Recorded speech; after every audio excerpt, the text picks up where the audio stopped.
नमस्कार আপনারা দেখছেন ধর্ম সংস্কার চ্যানেল এবং ধর্ম সংস্কার চ্যানেলের পক্ষ থেকে আপনাদের সকলকে জানাই স্বাগত। আমি দিবাকর।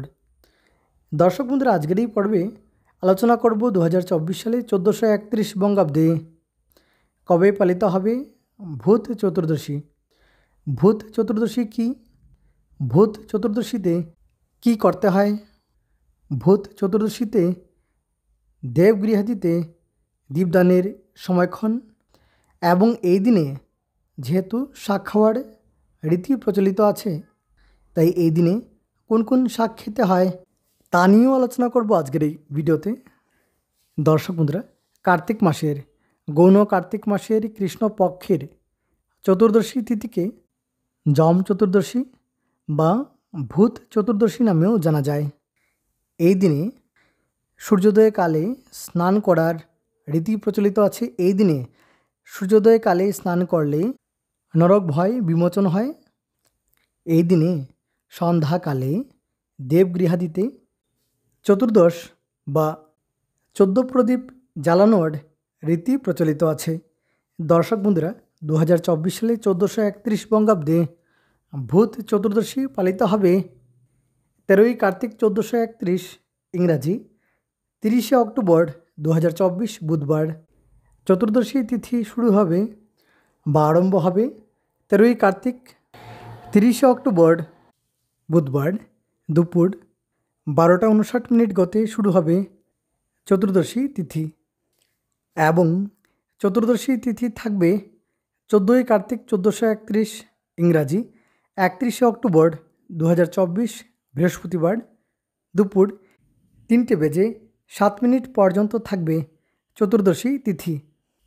দর্শক বন্ধুরা, 13ই কার্তিক 1431 30শে অক্টোবর বুধবার দুপুর 12:59 গতে ভূত চতুর্দশী কৃত্যম।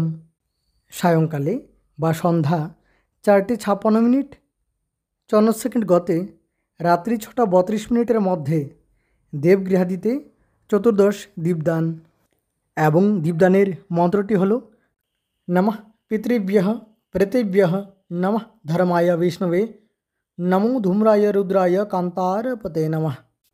দর্শক বন্ধুরা, গোস্বামী মতে ভূত চতুর্দশী কৃত্যম পরাহে অর্থাৎ 14ই কার্তিক 1431 31শে অক্টোবর 2024 বৃহস্পতিবার দুপুর 3:07 মধ্যে চতুর্দশীর উপবাস। ভূত চতুর্দশী কৃত্যম চতুর্দশ যম তর্পঞ্চ অত্র দিবা স্নানাভিষেকম অর্থাৎ সূর্যোদয়কালে স্নান করতে হয়।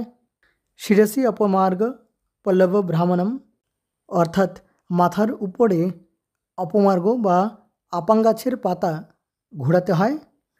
তার প্রমাণ আছে।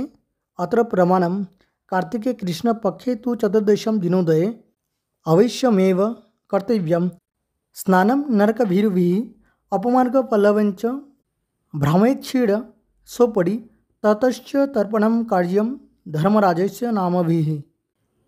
গোস্বামী মতে যম চতুর্দশী এবং ধর্মরাজ পূজা, নরক চতুর্দশী আচারত চতুর্দশ শাক বক্ষণম।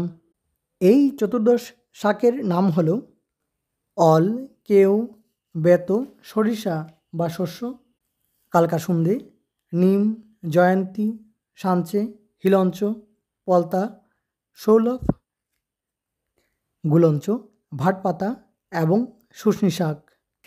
এই চতুর্দশ শাক খাওয়ার রীতি প্রচলিত আছে। দর্শক বন্ধুরা, আজকাল বাজারে শাক পাওয়া যায়, তবে এই দিনে এই উল্লেখিত শাক খেতে হয়। দর্শক বন্ধুরা, আপনারা যাতে অতি সহজে শাক চিনতে পারেন, তাই শাকের নামসহ ছবি নিয়ে ভিডিও তৈরি করা আছে এবং সেই ভিডিওর লিঙ্ক ডেসক্রিপশন বক্সে দেওয়া আছে, চাইলে সেই ভিডিওটি দেখতে পারেন। তাহলে আজকের জন্য এ পর্যন্তই। অনেক অনেক ধন্যবাদ ভিডিওটি শেষ পর্যন্ত দেখার জন্য।